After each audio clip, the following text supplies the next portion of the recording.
Well, guys, it is time for another interesting video. It will be a brief update. I don't have the most amount of time here, but we do have an 85% probability to see an update in the next two trading sessions. So we are going to go through a lot of the signals, but I wanted to start off on the SPY on the daily chart. Then we'll go into the Qs, IWM, get you guys all these daily expected moves, and then we'll talk about that volatility because volatility might be the thing calling out that you have an 85% probability to see an update in the next two trading sessions. That would be by Wednesday.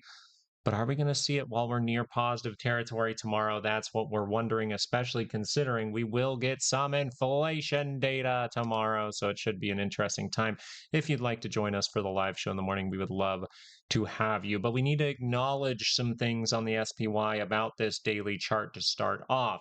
A very, very simple thing here would be, are we crossing up on the MACD at a high level, or are we crossing down at a risky level? And that's something we want to keep our eye on. So a very simple thing to keep our eye on here is if we are able to confirm down, we don't necessarily want to be bullish for that moment because that would be your MACD kind of confirming, hey, this is a daily lower high, and we are very likely to test lower levels. We are very likely to test lower monthly expected moves when that takes place. And we are very likely to go negative, right? So immediately, I just want to have this on your radar. If the daily chart is crossed down, you would be looking for a violation of that in order to go back to bullish, because if we see a confirmation here, the risk is that this is a lower high, and we're about to see that weekly pullback that IWM's kind of been calling out for a couple of weeks, right? It's just hovering in that same area around the annual expected move. We'll get there. We'll get there. We'll get there, but we are still fishing for a potential weekly correction or weekly downward move. But the bulls have done some pretty good work considering that we are not curled down right now. That is something to react to. We are curled up. That's when we said, look for those 2-hour pullbacks. And look at this. We get the 2-hour pullback. We head to the upside. We test the high. We make a new one. Very, very nice. And we see that that high is becoming important for tomorrow. We do notice that the 2-hour was able to cross. Now, that does open the door to a tiny bit of risk as we look at this RSI and see some divergences here. This means that you would have a reason that this would pop down. You would have weakness and momentum that this would say the daily chart can cross to the downside. That being said, we are still in positive territory, and the weekly expected move is not suggesting something like that can happen. But we discussed during the live show how once the weekly expected moves start to tighten up, you start to be more open to a surprise. So that's why we went over the daily chart for a brief moment. What we are looking for here is, even if we go to that weekly expected move, we need to break through and break this low to really look very bearish. But if we just come down to these levels and then we turn to the upside, we will still be in positive territory. So that's kind of the trick and trap of this week that I want to keep my eye on. Is the 2-hour going to be able to curl up while it's positive? Are they going to convince you that it's really bad and then curl this thing to the upside? We'll have to see if that's able to take place, as we are still in a positive trend. That is very, very important. Now, the daily expected moves here: 755.32 to the upside, 743.02 to the downside. If we are going to continue to pull to the downside, we would pay heavy attention to this area. We are pointing directly to the weekly expected move. Something that someone in the chat really wanted was a 2-hour pullback down to that weekly expected move before it's able to confirm up to the upside again and see more upside. So that was someone's plan in our chat this morning. I don't think it's a bad one, but we also still need to consider the 30-minute chart and the fact that we have some big data coming out tomorrow, right? I believe CPI day. So right here, if the 30-minute can cross up with that data, we have a chance to fill this gap. We have a chance to create those lower highs as we are slightly negative.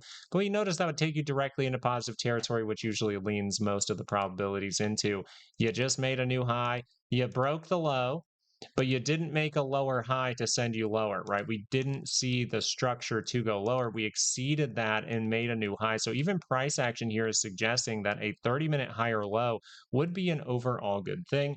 So when we add in the 85% probability to see an update in the next two trading sessions, you're kind of going, okay, well, if this 30-minute curls up tomorrow, we're very likely to at least test these levels, maybe even go make a new one.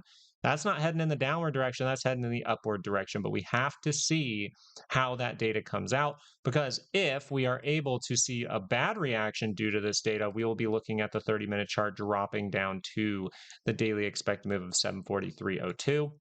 Around this area towards the weekly expected move, we will start looking for potential trap signals and things like that. If we don't see trap signals and that daily chart is confirmed down, when we see all these charts go into a negative trend, we might be on that brink. We might just be starting that weekly correction. We'll have to see if that takes place.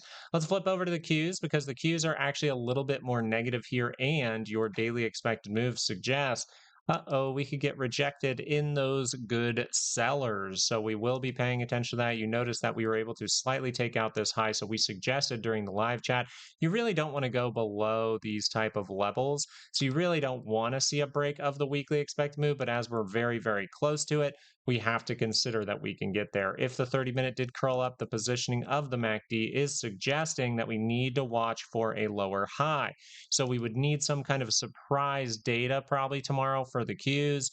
They are a little bit deeper. They still are in a about hour and a half of positivity. You would go into positive territory. So there is still a shot to test the high, go make a new one, right? But it's pretty 50-50 here. It's pretty reactionary here as of right now. If you go up to 721.85 and you are able to reject, you don't see any kind of crazy thing like that, but instead you reject and you roll. This over here would be how you get to that weekly expected move, just so we are clear.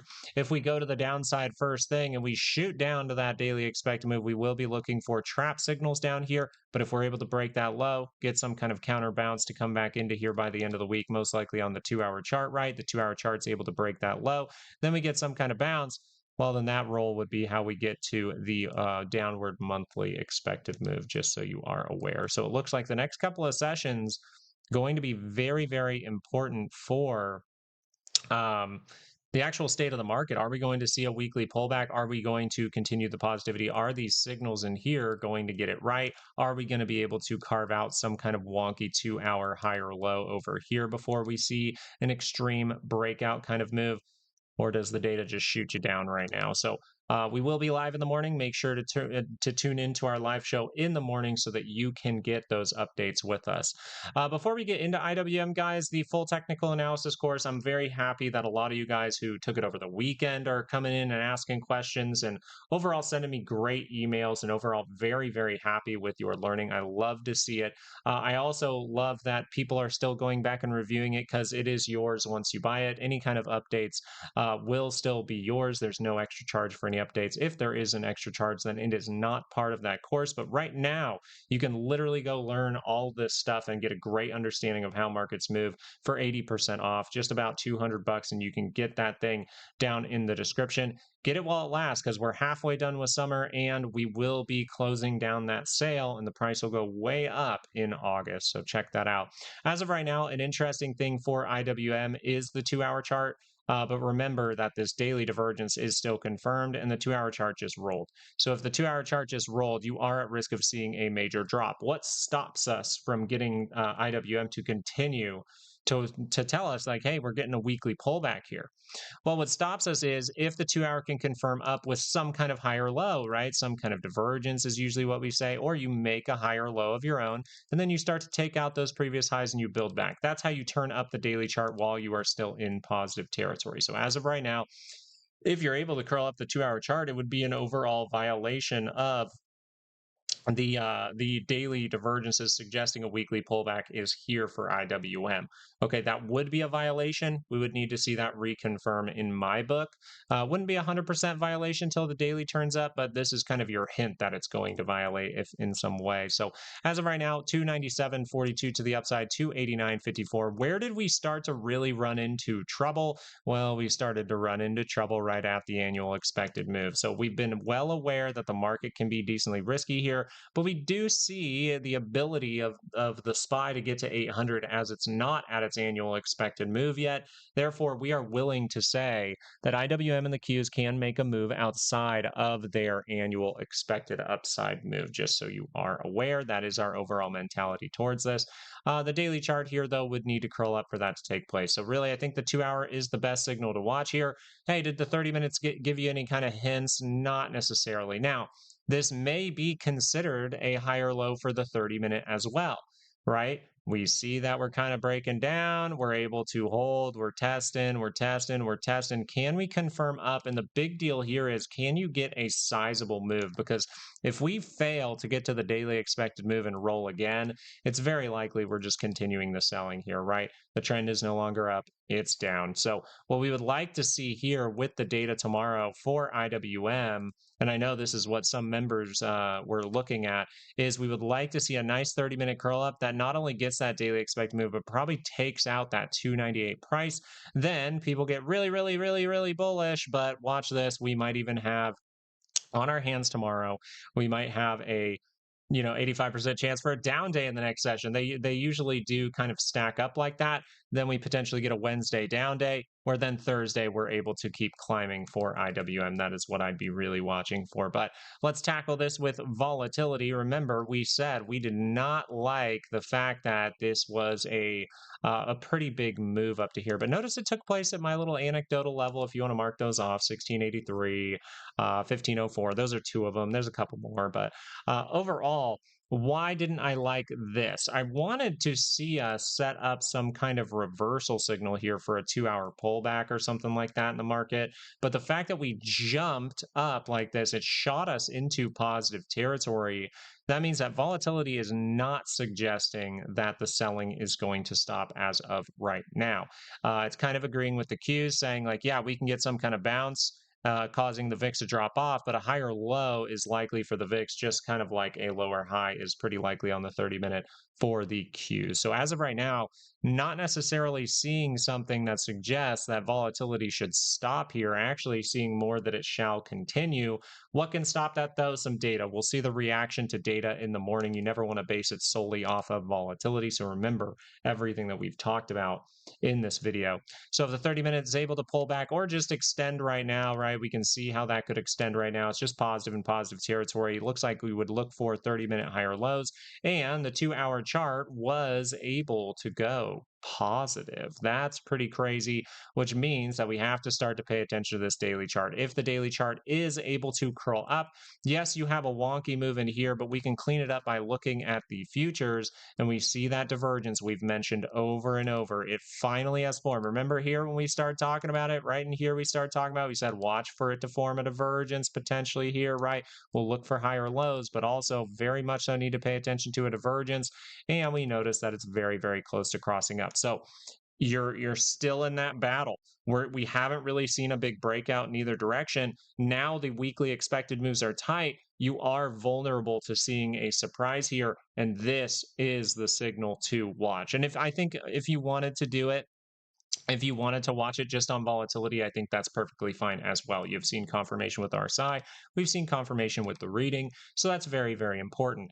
Now, if I want this to continue, though, it's very likely to more so cause a weekend trap. So even if we see continued selling in this 2-hour climbs, right, say it climbs up to these type of levels, a 2-hour pullback into the 2-hour higher low before the weekend would be the more risky time for markets. So we'll see if that shapes up. But I do think it's important we get through tomorrow's data, because something that we were really leaning towards here was spending a little bit more time down towards that 1504 or going just a little bit lower. But just because we're leaning towards it doesn't mean we bias and stick towards it. We sit here, we look what the market gives us, we update it as the market proves itself. And as of right now, VIX is shouting out that there is some risk right now, and you probably need a good day of data tomorrow to suggest that we can just explode to the upside all of a sudden, right? To get some kind of breakout to the upside, we're going to need some good news. As of right now, it looks like Trump might be giving us some bad news. So this just overall says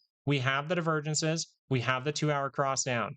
If we are going to head to the downside, then it's very likely we're going to get some kind of surprise. If we get that surprise, you're still likely to get some kind of counterbounce. And this is our analysis based on kind of looking all around, right? This is looking at volatility and stuff too. Remember on volatility, we were saying, yeah, you're still likely to pull back and then set that trap for the weekend. It's just the opposite direction for the SPY. You're still likely to maybe bounce up to these type of areas by Friday close.